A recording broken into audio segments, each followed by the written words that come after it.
उसने बताया कि मेरे को रजनी अब्बी जो प्रॉक्टर है उसने भेजा है, वाइस चांसलर ने भेजा है आपको कंट्रोल करने के लिए। कल डॉक्टर रितु के ऊपर जो हमला हुआ था उसकी उन्होंने ये एक कंप्लेंट की थी एसएचओ साहब को।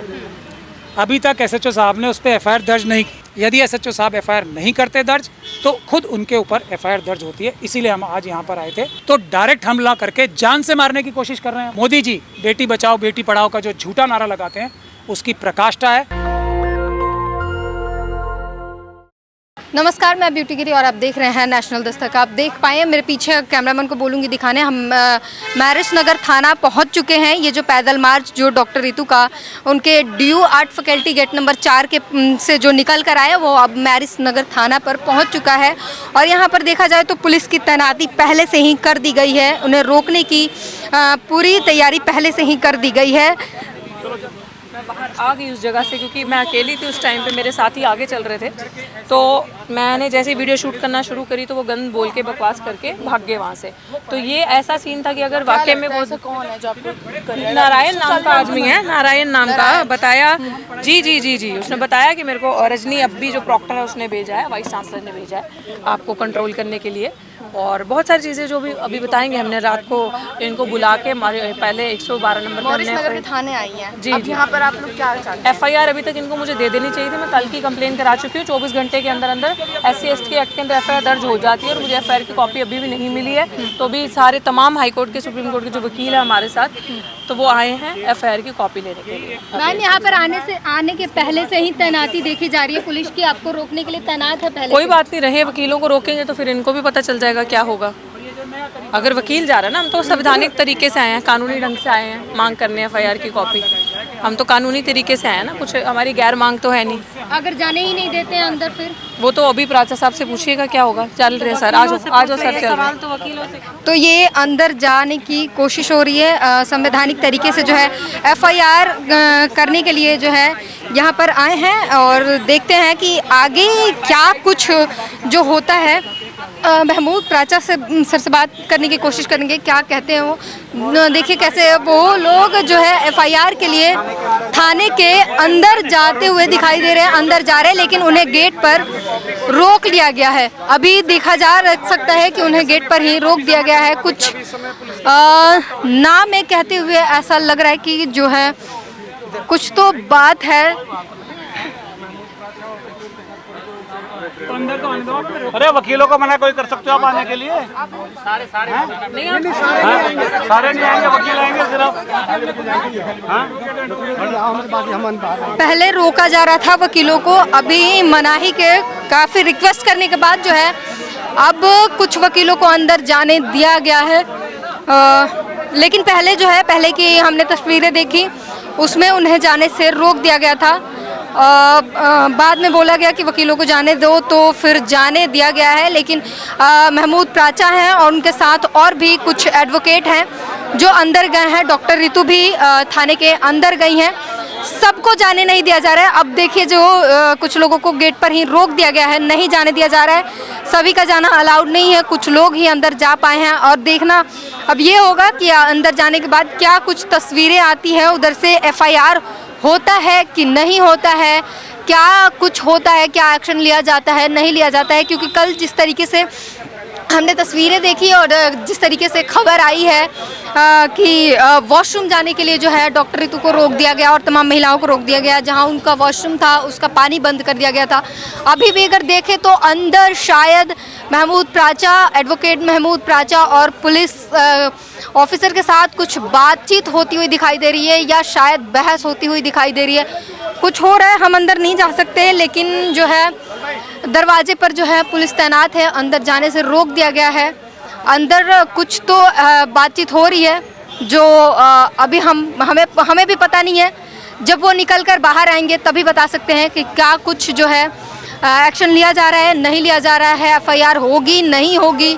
लेकिन सीधे ये ठान कर आए कि जब तक एफआईआर नहीं हो जाता ये रोज़ पैदल मार्च करेंगे, रोज़ कोशिश करेंगे आने की और एफआईआर करवाने की रोज़ाना कोशिश करते रहेंगे। अभी जो है डॉक्टर रितु से कुछ बातचीत हो रही है, कुछ तो झड़प हो रही है या बहस हो रही है। कुछ तस्वीरें जो हमें दिख रही है यहाँ से, कुछ बहस होती हुई दिख रही है।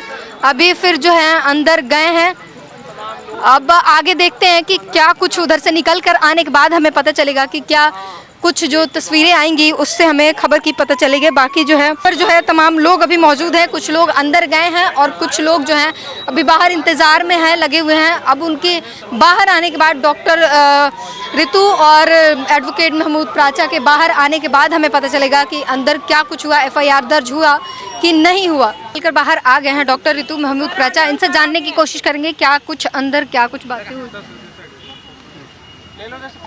कल डॉक्टर ऋतु के ऊपर जो हमला हुआ था उसकी उन्होंने एक कंप्लेंट की थी SHO साहब को। अभी तक SHO साहब ने उस पर FIR दर्ज नहीं की। ये FIR दर्ज ना करना धारा 4 SC/ST एक्ट के तहत कॉग्निजेबल ऑफेंस है। आज हम ओरली आके ड्यूटी ऑफिसर साहब को SHO साहब के खिलाफ FIR करने के लिए गुजारिश करके गए हैं, कंप्लेंट की है ओरल। और हम कल फिर आएंगे यहाँ पे अपनी आज की कंप्लेंट के ऊपर क्या कार्रवाई की है SHO साहब ने, खुद अपने खिलाफ FIR की है या नहीं की है ये जानने। और ऑब्वियसली अगर आज की कंप्लेंट पे भी FIR नहीं की तो कल दूसरी एक कंप्लेंट और करेंगे कि आज की कंप्लेंट के ऊपर भी कल एक और FIR दर्ज करें। ये भारत का संविधान है, ये भारत का कानून है, SC/ST एक्ट है और हम ये रोज़ काम करते रहेंगे। और हम दिखाएंगे सब लोगों को, पूरे देश को, कि भारत के संविधान को कि जो बाबा साहब डॉक्टर भीमराव अंबेडकर ने बनाया उसकी क्या ताकत है।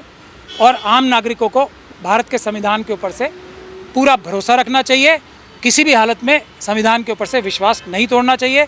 ये हम एक एग्जाम्पल सेट करेंगे कि किस प्रकार से SC/ST एक्ट में यदि SHO साहब FIR नहीं करते दर्ज तो खुद उनके ऊपर FIR दर्ज होती है। इसीलिए हम आज यहाँ पर आए थे और ये काम हम रोज़ करेंगे और ये मल्टीपल FIRs दर्ज होती रहेंगी जब तक के कानून का पालन अक्षरता सरकारी अधिकारी जो कि पब्लिक के नौकर हैं, पब्लिक सर्वेंट्स हैं, वो नहीं करते। मतलब सिर्फ FIR दर्ज करवाना आपका मकसद है, क्योंकि आप बोल रहे कल भी नहीं की गई और आज भी भरोसा नहीं है की जाएगी नहीं की जाएगी, तो फिर कैसे रोज रोज आने से क्या सोल्यूशन मिलेगा यहाँ? देखिए, जो एक आदत पड़ गई है कानून का पालन ना करने की, एक आदत पड़ गई है संविधान को इग्नोर करने की पब्लिक सर्वेंट्स की, उसको इतनी लंबी आदत को सही करने में थोड़ा समय तो लगेगा ना। और ये कौन करेगा? अम्बेडकरवादी करेंगे ना काम। तो वही हम कर रहे हैं। आप लोगों से हमारी गुजारिश है कि हमारा सहयोग करें। देश के जनता का संविधान के ऊपर से विश्वास नहीं टूटना चाहिए। लोगों को नज़र आना चाहिए कि पीसफुल प्रोटेस्ट से, संवैधानिक तरीक़ों से हर एक व्यक्ति को न्याय मिलेगा।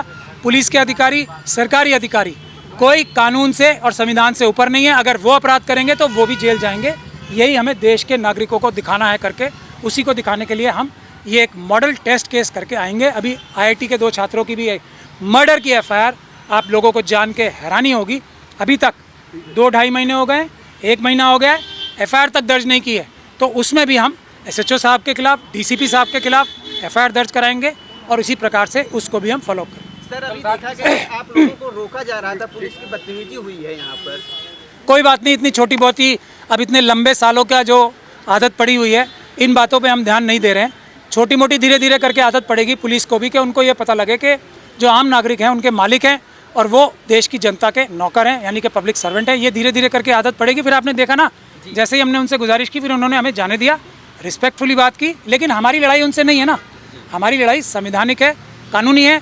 उनको कानून का पालन करना है, हमें भी कानून का पालन करना है। यही हमारी लड़ाई है और कोई हमारी किसी से लड़ाई नहीं। कल रात को डॉक्टर ऋतु के साथ क्या घटना हुई थी उसके बारे में जरा एक बार आप लोग बता दें। डॉक्टर ऋतु इस बात को बार बार बता चुकी है, मैं भी बार बार बता चुका हूँ कि डॉक्टर ऋतु को पायल तड़वी, रोहित वेमुला, चंद्रशेखर प्रोफेसर जो जम्मू के थे, उनकी तरह मजबूर किया जा रहा था कि वो भी आत्महत्या कर लें। चार्जशीट फाइल हो गई, ये साबित हो गया कि प्रिंसिपल साहिबा ने पुलिस की नज़र में इतना बड़ा अपराध किया है, उसके बावजूद भी उनका अरेस्ट ना होना, इसके बावजूद भी पुलिस का उनकी मदद करना, इसके बावजूद भी उनको वाइस चांसलर द्वारा उनके पद से ना हटाना, इसके बावजूद भी RSS और BJP का उनको सपोर्ट करके पुरस्कार देना जो कि सरकार चला रहे हैं, इसके बावजूद भी जो प्रिंसिपल्स एसोसिएशन है दिल्ली यूनिवर्सिटी की, उनको अपना एक चार्जशीटेड प्रिंसिपल को जो फोर्जरी करते हुए चार्जशीटेड है उनको अपना जनरल सेक्रेटरी चुनना, ये इस देश में जो हो रहा है इसी को हाईलाइट करने के लिए हम लोग संघर्ष कर रहे हैं। ये सिर्फ डॉक्टर ऋतु के साथ नहीं हो रहा है, ये पूरे देश में हर एक पढ़े लिखे SC ST के व्यक्ति के साथ हो रहा है, OBC के व्यक्ति के साथ हो रहा है, माइनॉरिटी के व्यक्ति के साथ हो रहा है, महिलाओं के साथ ही हो रहा है। उन सभी को न्याय दिलवाने के लिए ये लड़ाई मिशन सेव कॉन्स्टिट्यूशन ने डॉक्टर ऋतु को एक रोल मॉडल बना के शुरू की है। आप सभी से हमारी गुजारिश है, इस संवैधानिक लड़ाई में पीसफुल प्रोटेस्ट करके हमारा सहयोग करें।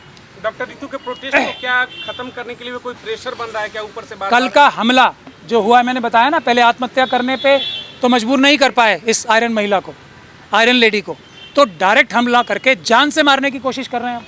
कभी तो डरेगी, कभी तो बीमार होके मरेगी, कभी तो इसको हम हमला करके ही मार देंगे। ये हो रहा है। और ये मोदी जी बेटी बचाओ बेटी पढ़ाओ का जो झूठा नारा लगाते हैं उसकी प्रकाष्ठा है। तो उन्हीं के संगठन आरएसएस ने इस ऐसी प्रिंसिपल को पुरस्कार दिया है, अभी टीचर्स डे में पुरस्कार दिया है। कितने शर्म की बात है।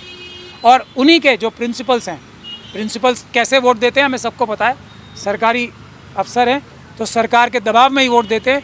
उनको मजबूर किया है कि ऐसी प्रिंसिपल को जो चार्जशीटेड है फोर्जरी में, उसको जनरल सेक्रेटरी बनाए। तो ये मोदी जी की डायरेक्ट वर्धस्त से हो रहा है सब कुछ। ऐसा नहीं है कि हमारे प्रधानमंत्री जी को आईबी रिपोर्ट नहीं देती होगी, ऐसा नहीं है कि दिल्ली पुलिस उनको रिपोर्ट नहीं देती होगी। हर सुबह आईबी की रिपोर्ट जाती है ना। बेटी बढ़ाओ बचाओ, बेटी पढ़ाओ बेटी बचाओ का जो उनका नारा है, अगर उसके प्रति वो 1% भी सीरियस होते तो डॉक्टर रितु के केस में वो पर्सनली इंटरवीन करते। G20 में वहाँ पे और बहुत सारी दूसरी जगह जो वो जाम छलका रहे हैं अच्छे अच्छे कपड़े पहन के, वैसा काम नहीं करते। डॉक्टर रितु के सुरक्षा को लेकर भी कोई आश्वासन मिला आप लोगों को कि प्रशासन के द्वारा प्रोटेस्ट के दौरान उनको सुरक्षा दी जाएगी?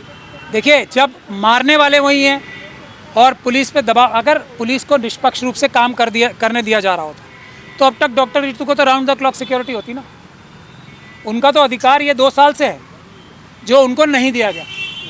और दिल्ली पुलिस की स्पेशल सेल ने एक झूठी रिपोर्ट फाइल की ताकि उनके ऊपर दबाव बना रहे, उनको हत्या करने की कोशिश का मौका दिया जाता रहे इस प्रिंसिपल को और उसके जो को कॉन्स्पिरेटर्स हैं।